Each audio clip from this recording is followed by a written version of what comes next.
ஞான பெண்ணே உண்மை சொல்லடி ஞான பெண்ணே நடந்தால் 2 அடி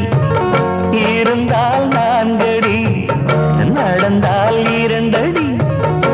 இருந்தால் 4 அடி படுத்தால் 6 அடி போதும் இந்த நிலமும் அந்த வானமும் அது எல்லோருக்கும் சொந்தம் அடி சொல்லடி ஞான பெண்ணே உண்மை சொல்லடி ஞான பெண்ணே சொல்லடி ஞான பெண்ணே உண்மை சொல்லடி ஞான பெண்ணே நடந்தால் 2 அடி இருந்தால்